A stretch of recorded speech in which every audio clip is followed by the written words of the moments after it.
Shalom, Opa, Oma, peserta daripada persekutuan doa Nazaret Bajem TKI yang dikasihi oleh Tuhan Yesus Kristus. Senang sekali kita boleh berjumpa di dalam persekutuan ini sekalipun kita mengikutinya secara online. Kita bersyukur kita boleh memuji dan memuliakan nama Tuhan, dan tiba saatnya kita akan merenungkan akan firman-Nya. Mari sebelum kita bersama-sama merenungkan kebenaran firman Tuhan, kita menundukkan kepala, kita berdoa kepadanya. Mari kita berdoa. Kami bersyukur kepada Allah yang senantiasa memelihara dan mengasihi kami. Kami bersyukur hari ini kami boleh kembali bersekutu bersama-sama walaupun masih secara online.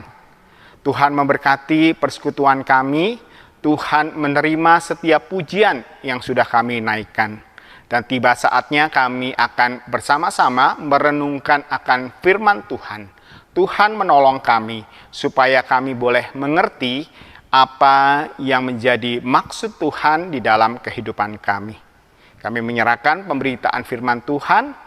Kiranya Allah Roh Kudus memberikan pengertian kepada setiap kami. Di dalam nama-Mu yang kudus kami bersyukur dan kami berdoa. Amin. Opa Oma sekalian, pada hari ini kita akan merenungkan sebuah tema, yaitu Dia adalah Bapakku.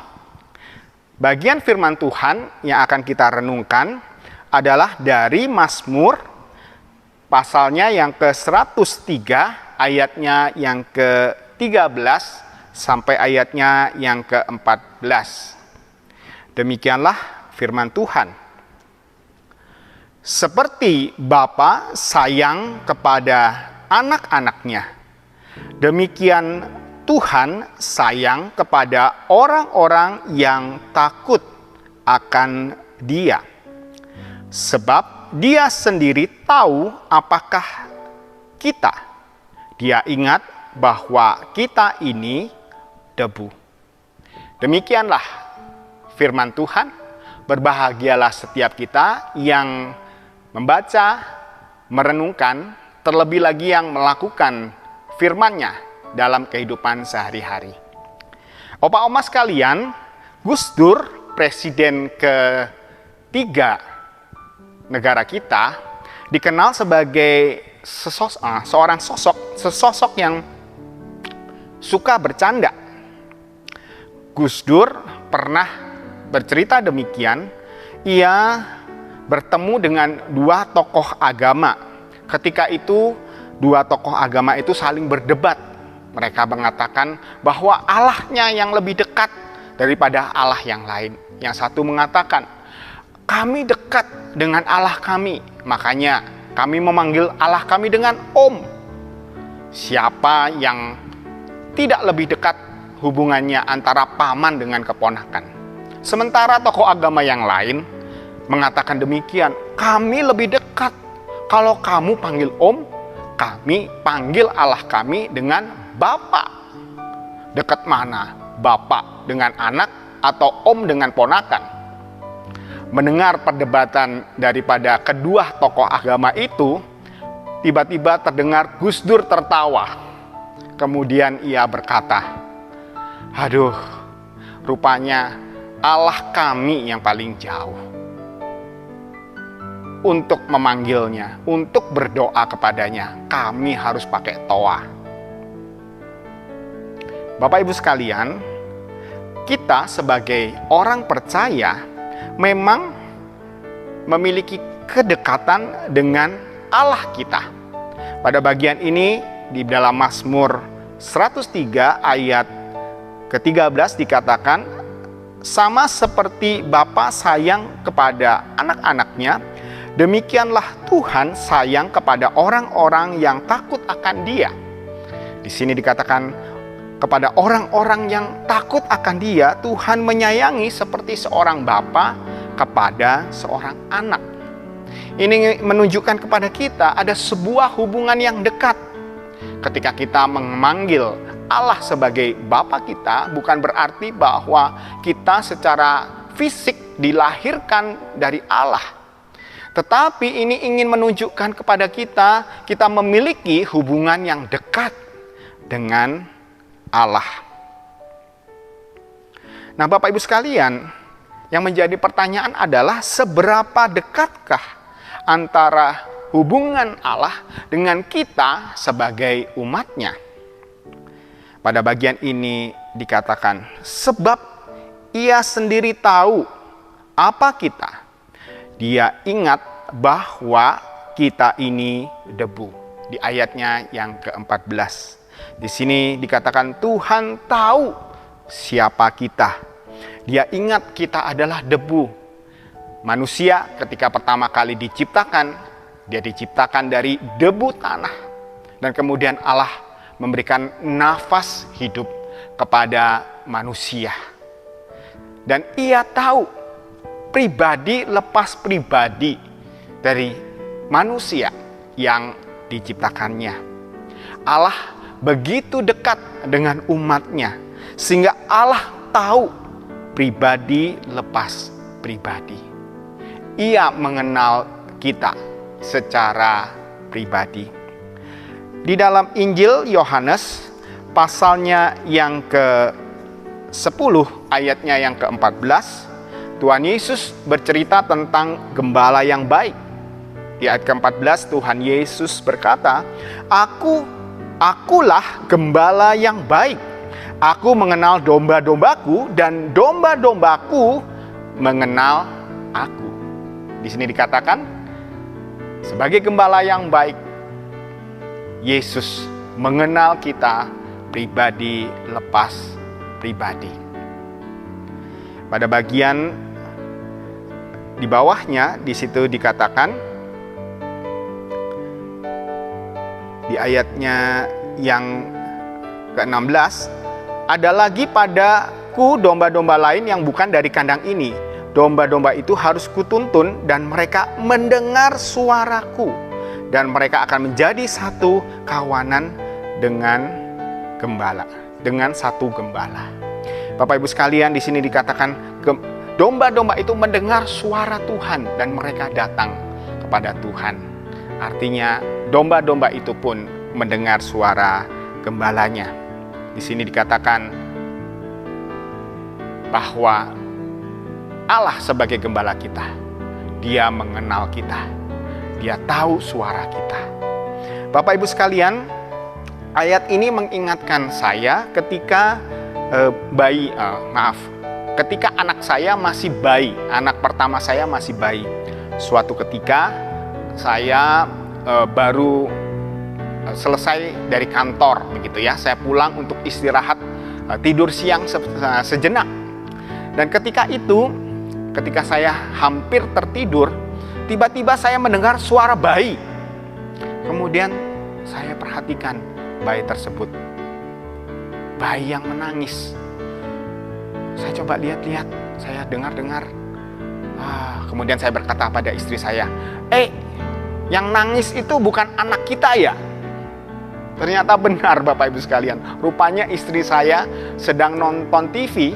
Dan dalam siaran TV itu ada bayi yang menangis.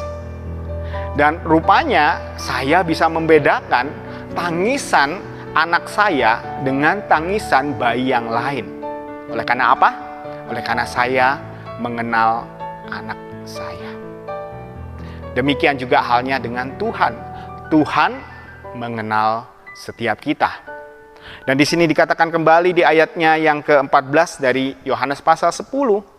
Bahwa domba-dombaku mengenal aku. Jadi Bapak Ibu sekalian, seharusnya kedekatan kita kepada Allah tidak saja Tuhan mengenal kita, tetapi kita juga mengenal Tuhan kita. Sebagaimana di ayat ke-16 di situ dikatakan domba-domba itu mendengar suara daripada gembalanya dan domba-domba itu datang kepada sang gembala. Seharusnya kita pun demikian, Bapak Ibu sekalian. Mari kita belajar mengenal Allah kita. Allah yang mengasihi kita. Allah yang mengenal kita pribadi lepas pribadi. Bapak Ibu yang masih awas matanya, mari kita baca Alkitab setiap hari ketika kita ada waktu. Saya yakin Bapak Ibu sekalian, Opa Oma punya banyak waktu bisa membaca Alkitab. Namun kalau misalnya agak kesulitan membaca, sekarang banyak sekali aplikasi-aplikasi di handphone, ataupun melalui siaran radio kita bisa mendengar pembacaan firman Tuhan, pembacaan Alkitab. Opa Oma bisa meminta tolong anak-anak boleh membantu di dalamnya. Allah kita dekat dengan kita karena Dia mengenal kita secara pribadi. Tetapi tidak itu saja, Opa Oma sekalian. Allah mengenal kita secara pribadi, namun lebih daripada itu, Allah mengetahui akan segala kebutuhan kita. Di ayatnya yang ke-9 sampai ayatnya yang ke-13 di dalam Lukas pasal 11, firman Tuhan mengatakan, "Oleh karena itu aku berkata kepadamu," ini perkataan Tuhan Yesus, "mintalah maka akan diberikan kepadamu. Carilah maka kamu akan mendapat. Ketuklah maka pintu akan dibukakan bagimu. Karena setiap orang yang meminta menerima, dan setiap orang yang mencari mendapat, dan setiap orang yang mengetuk baginya akan dibukakan. Bapa manakah di antara kamu, jika anaknya minta ikan, daripadanya akan memberikan ular kepada anaknya itu ganti ikan? Atau jika ia minta telur, akan memberikan kepadanya kalajengking? Jadi jika kamu yang jahat tahu memberi pemberian yang baik kepada anak-anaknya, apalagi Bapamu yang di surga, Ia akan memberikan Roh Kudus kepada mereka yang meminta kepadanya." Bapak Ibu sekalian, ayat ini menunjukkan kepada kita bahwa sesungguhnya Tuhan ingin memenuhi segala permintaan kita.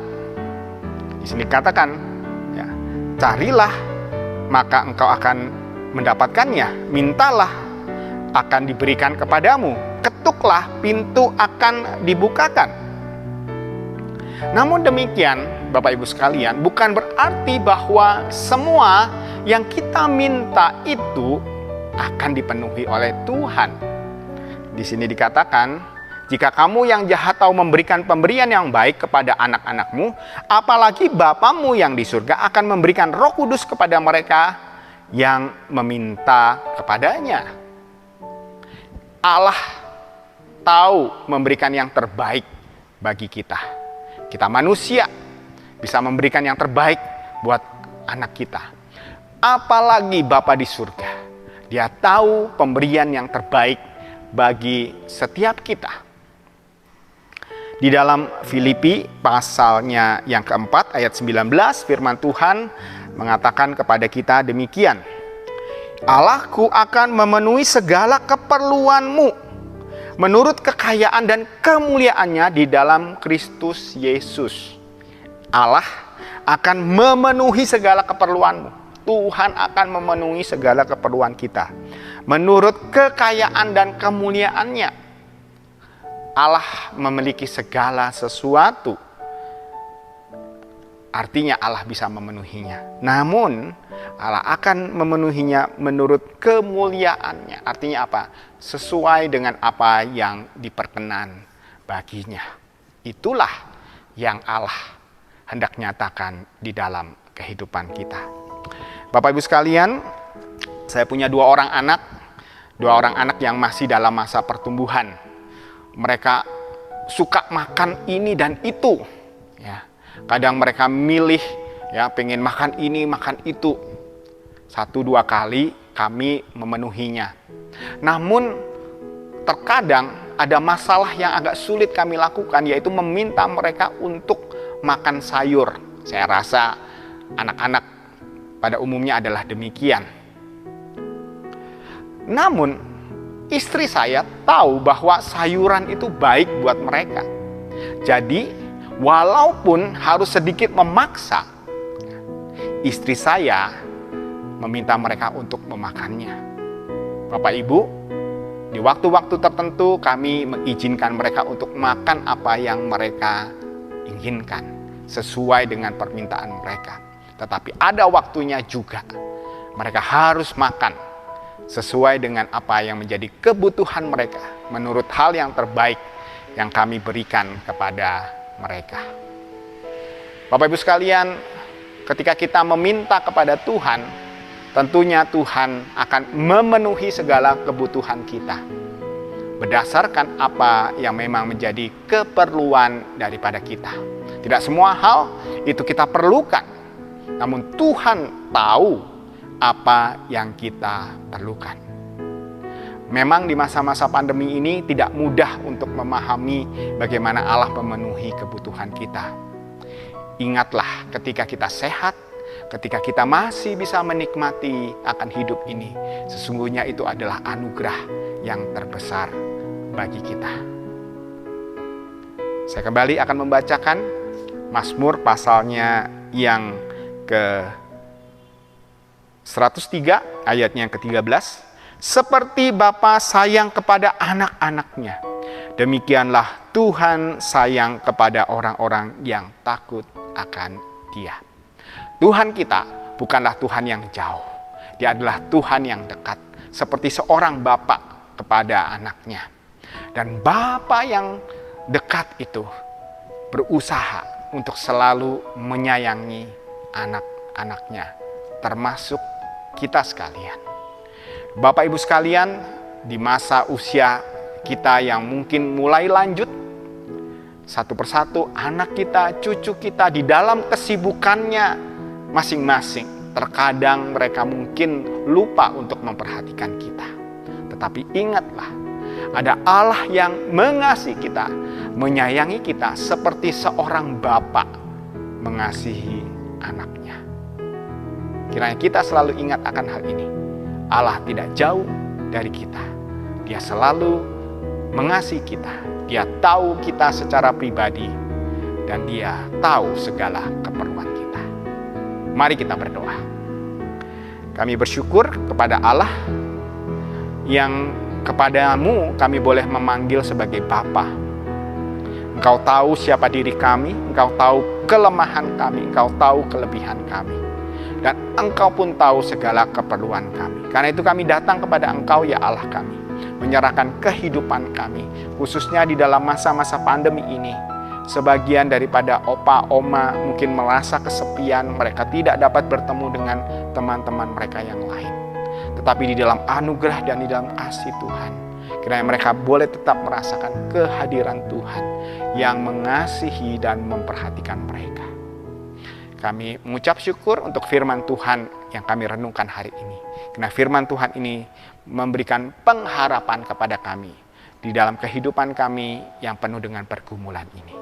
Terima kasih Kristus Yesus, di dalam nama-Mu yang kudus kami bersyukur dan kami berdoa. Amin.